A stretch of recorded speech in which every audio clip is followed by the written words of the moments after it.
अस्सलाम वालेकुम class 9th। बेटा लास्ट टाइम हम लोगों ने एक्सरसाइज 9.4 कंप्लीट कर ली थी। ये लास्ट एक्सरसाइज है, रिव्यू एक्सरसाइज 9। ठीक है बेटा, सबसे पहले एमसीक्यूज़ है तो वो करते हैं। पूरा चैप्टर पढ़ा हुआ है तो जल्दी से एमसीक्यूज़ लगा लेते हैं। कहते हैं फर्स्ट पर हमारे पास है if two polynomial are similar. बेटा अगर दो पोलिनोमियल सिमिलर होते हैं तो देन फिर क्या होता है, देयर कोरस्पोंडिंग एंगल हमारे पास उनके इक्वल हो जाते हैं। पढ़ा है हम लोगों ने, अगर दो पोलीगॉन सिमिलर हो जाएँ तो हमारे पास उनकी जो कोरस्पोंडिंग एंगल है वो इक्वल हो जाते हैं। ठीक है, नेक्स्ट इसका ये ऑप्शन करेक्ट है। सेकंड है हमारे पास the ratio of the area of similar polygon is. हमारे पास जो एरिया की रेशो होती है सिमिलर पॉलीगॉन्स के अंदर वो क्या होती है, तो बेटा इसका ऑप्शन बी करेक्ट है। ये इक्वल होते हैं to the square of the ratio of their corresponding sides. पता था ना हम लोगों ने formula A1/A2 is equal to L1/L2 का स्क्वेयर। ठीक है, जो इनका हमारे पास स्क्वेयर हमारे पास equal to the square of the ratio, corresponding जो साइड्स हैं उनकी लेंथ के स्क्वेयर के इक्वल होती है हमारे पास एरिया की रेशो। नेक्स्ट हमारे पास 3 पार्ट है। If the volume of 2 similar solid is 125 centimetre cube. ठीक है, हमारे पास 2 सिमिलर सॉलिड्स हैं, एक की हमारे पास वॉल्यूम दे दिया है 125 और दूसरे का 27 दे दिया है। The ratio of their corresponding height, तो हम लोगों ने कितनी हाइट है वो फाइंड करनी है। तो बेटा इसका फॉर्मूला पड़ा हुआ है, क्या था, V1/V2 का H1/H2 का क्यूब पड़ा था ना। ठीक है, V1 हमारे पास यहाँ पे 125 है तो V2 हमारे पास क्या आ जाएगा 27 है, और यहाँ पे H1 इसकी रेशो फाइंड करनी है तो H1/H2 का क्यूब रेशो फाइंड कर, दोनों तरफ क्यूब ले लें तो 125 किसका क्यूब बनता है, तो बेटा ये हमारे पास 5 का बनता है, और 27 किसका बनता है 3 का। तो इधर से अंडर रूट लेंगे तो क्यूब कटिंग हो जाएगा, H1/H2 आ जाएगा, मतलब 5:3 आंसर आ जाएगा इसका। ठीक है, MCQ नंबर 5 है। A parallelogram has an area of 64 centimetre square. कह रहे हैं एक पैरेललोग्राम है, उसका हमारे पास जो एरिया है वो 64 सेंटीमीटर स्क्वायर है। And the similar parallelogram has an area of 144 centimetre square. एक दूसरी ट्राइंगल है, नज़र आ रहा है, ये बड़ी ट्राइंगल है, इसका 144 था, उसका 64 है, मतलब एरिया हमें दे दिए हैं।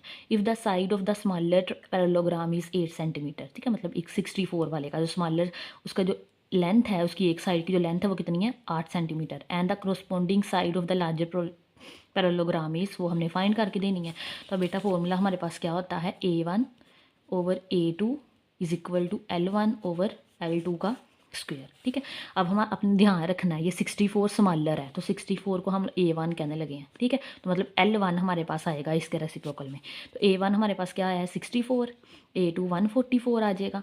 तो L1 हमारे पास क्या था स्मॉलर। ठीक है, तो स्मॉलर है तो इसके सामने आएगा वो 64 वाले के, तो L1 आएगा जो कि हमारे पास क्या है 8, और L2 बेटा हमने फाइंड करनी है और इसका स्क्वायर होता है साथ में।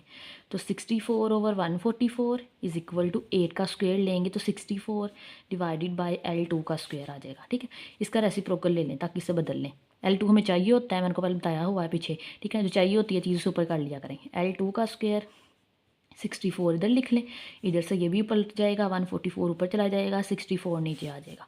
तो L2 का स्क्वायर, तो बेटा 64 इधर आके मल्टीप्लाई हो जाएगा, 144 डिवाइडेड बाय 64 मल्टीप्लाई 64, 64 से कटिंग हो गया, तो L2 का स्क्वायर 144, तो अंदर रूट ले लेंगे दोनों तरफ, तो यहाँ से ये कटिंग हो जाएगा। L2 144 स्क्वायर होता है 12 का।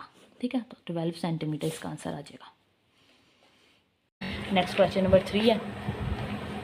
कहते हैं 2 similar bottles are such that, 2 bottles है हमारे पास, तो दोनों सिमिलर है। 1 is twice as high as the other. ठीक है, ट्वाइस होता है 2 गुना होना। एक बोतल अगर फर्स्ट कर ले 1 यूनिट की है ना, दूसरी बोतल हमारे पास 2 यूनिट की हो जाएगी। ठीक है, डबल है उससे। What is the ratio of their surface area and their capacities. कहते हैं उनकी सरफेस एरिया की रेशो फाइंड कर दो, मतलब A1/A2 फाइंड कर लो, और कैपेसिटी होती है कि उस बोतल के अंदर कितना मतलब पानी डाला है तो कितना पानी जल सकता है, तो मतलब वहाँ जा सकता है। तो बेटा वो हमारे पास क्या हो जाएगी वॉल्यूम हो जाएगा, मतलब V1/V2 फाइंड करनी होगी हमें। बेटा ये इसका सोल्यूशन देखते हैं। ये क्वेश्चन नंबर 3 है। लेट कर लेते हैं, तो जो स्मॉलेस्ट बोतल है ना उसकी हाइट हमारे पास 1 यूनिट है, और जो लार्जेस्ट बोतल है उसकी हाइट हमारे पास 2 गुना है ना, वो हमारे पास 2 यूनिट है। यहाँ पे H2 मैंने 1 यूनिट बोला है और H1 मैंने 2 यूनिट बोला है। ठीक है, और यहाँ पे रेशो ऑफ सरफेस एरिया निकालनी है, तो रेशो का फॉर्मूला क्या होता है सरफेस एरिया का H1/A A1/A2 is equal to H1/H2 का स्क्वायर। वैसे तो L1/L2 लिखते हैं ना, क्योंकि जहाँ पे हाइट की बात की है तो हमने रिप्लेस कर दिया H1/H2 की जगह, ठीक है। यहाँ पे H1 हमारे पास 2 है, H2 हमारे पास 1 है। तो बेटा ये रेशियो फाइंड करनी है, 2 का स्क्वायर 4 आ जाएगा और 1 का स्क्वायर 1 आ जाएगा। तो हमारे पास जो एरिया की रेशियो आएगी वो 4:1 आएगी। नेक्स्ट हम लोगों ने कैपेसिटी फाइंड करनी है, रेशियो ऑफ कैपेसिटी, ठीक है। कैपेसिटीज हमारे पास वॉल्यूम होता है, तो वॉल्यूम का फॉर्मूला क्या होता है, V1/V2 is equal to H1 और H2 की क्यूब। इनकी वैल्यू पुट करें, H1 हमारे पास 2 है और H2 हमारे पास 1 है। 2 का क्यूब लेंगे तो 8, 1 का क्यूब लेंगे तो 1, 8 क्यूब 1 आ जाएगा, 8:1 आ जाएगा हमारे पास, ठीक है। ये इसका आंसर आ जाएगा। नेक्स्ट क्वेश्चन नंबर 5 है, कहते हैं 3 सिमिलर जग हैव हाइट। हमारे पास कोई 3 सिमिलर जग है, उनके दरमियान हाइट 8 सेंटीमीटर है, 12 सेंटीमीटर है और 16 सेंटीमीटर है। If the smallest jug hold 1/2 litre. कहते हैं जो सबसे छोटा जग है ना, उसके अंदर कितना हमारे पास लीटर पानी आ सकता है, तो कुछ भी आ सकता है, 1/2 लीटर आ सकता है। Find the capacity of the other 2। बाकी जो 2 जग हैं उनकी कैपेसिटी फाइंड करते हैं। तो ये भी सिंपल सा ही है। तो ये देखिए, लेट कर लेते हैं पहले, यहाँ लेट भी लिख लें कि हमारे पास जो छोटा जग है H1 वो हमारे पास 8 सेंटीमीटर का है, H2 हमारे पास 12 सेंटीमीटर का है और H3 हमारे पास 16 है। साथ में हमें वॉल्यूम भी दिया है एक का 1/2 हमारे पास होता है 0.5 लीटर, हाफ लीटर होता है। तो बेटा V2 और V3 फाइंड करना है, तो वही वॉल्यूम वाले फॉर्मूले हैं वो इस्तेमाल कर लेते हैं। तो ये देखें, using formula V1/V2 is equal to H1/H2 की क्यूब लिख लें। बेटा V1 हमें गिवन है 0.5, H1 भी गिवन है 8 ले लें, और H2 हमारे पास 12 है। 8 का क्यूब लेंगे तो 5 12 आता है, 12 का क्यूब लेंगे तो 7 × 28 आता है, ठीक है। अब इनके रेसिप्रोकल ले लें, V2 ऊपर चला जाएगा, 0.5 नीचे आ जाएगा, इधर भी 7 28 ऊपर चला जाएगा, 5 12 नीचे आ जाएगा, तो 0.5 इधर आके मल्टीप्लाई हो जाएगा, ठीक है। ये इससे मल्टीप्लाई हो गया, ठीक है। इन दोनों का आपस में मल्टीप्लाई करें तो 864 आता है, 5 12 पे डिवाइड करते हैं तो हमारे पास आता है 1.69 लीटर्स। तो V2 में हमारे पास जग है दूसरा, उसके में कितना वॉल्यूम आ सकता है, 1.69 लीटर्स आ सकता है, ठीक है। V3 रह गया, उसको फाइंड कर लें। आल्सो अगेन फॉर्मूला लगा लें, V3 और V1। यहाँ पे आप अगेन V2 भी यूज़ कर सकते हैं, आपकी मर्जी है। H3/H1, तो बेटा V1 हमें 0.5 गिवन है, H3 हमारे पास 16 है, H1 8 है। 16 का क्यूब लें तो 4096 आता है, 8 का क्यूब लें तो 5 12, 4096 को 5 12 पे डिवाइड कर लें तो 8 आ जाएगा और 0.5 इधर आके मल्टीप्लाई हो जाएगा। दोनों को मल्टीप्लाई करें तो हमारे पास 4 लीटर कैपेसिटी आती है जग 3 की, ठीक है। बेटा हमारे पास क्वेश्चन नंबर 6 है, इसे आप खुद भी कर सकते हैं, सेम ही है हमारे पास क्वेश्चन नंबर 5 की तरह का, ठीक है। कहते हैं 3 similar drinking glasses have height. कोई ड्रिंकिंग ग्लासेस हैं, ठीक है, सिमिलर है, उनके दरमियान हाइट 7.5 की है, 9 सेंटीमीटर है, 10.5 सेंटीमीटर है।